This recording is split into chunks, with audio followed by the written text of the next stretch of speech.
हिमालयर पाददेशରେ अवस्थित तिब्बतरे भूकंप होइतिला। एही भूमिकंपर तीव्रता रिक्टर स्केल रे 6.8 रहितला। एही भूमिकंप परे 9 घंटा मध्यरे प्राय 150 कंपन रेकर्ड करा जायतिला। भूमिकंपरे सबुठारु बेसी प्रभाव पृथ्वीर सर्वोच्च शिखर माउंट एवरेस्ट निकटरे अवस्थित सिगार्से सहर रे पड़िछि, जोठारे प्राय 8 लाख लोक वास करती। भूमिकंप सहर में बहु क्षति होती। 1000 रु अधिक घर भुशुड़ी। 128 जनकर मृत्यु होता बेले प्राय 200 लोक आहत होती।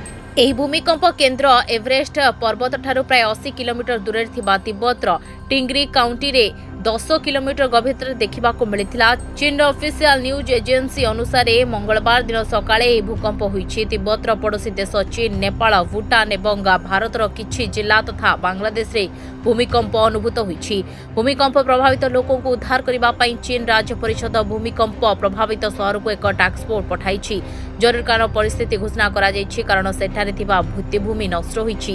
ଉଭୟ ବିଦ୍ୟୁତ୍ ଏବଂ ଜଳ ଯୋଗାଣ ପ୍ରଭାବିତ ହୋଇଛି। ତିବ୍ବତ ସ୍ୱୟଂଶାସିତ ଅଞ୍ଚଳର ଡିଙ୍ଗ୍ରି କାଉଣ୍ଟିରେ ଥିବା ମାଉଣ୍ଟ ଏଭରେଷ୍ଟ ଚୀନ ପର୍ଯ୍ୟଟନ ସ୍ଥଳକୁ ବନ୍ଦ କରିଦେଇଛି।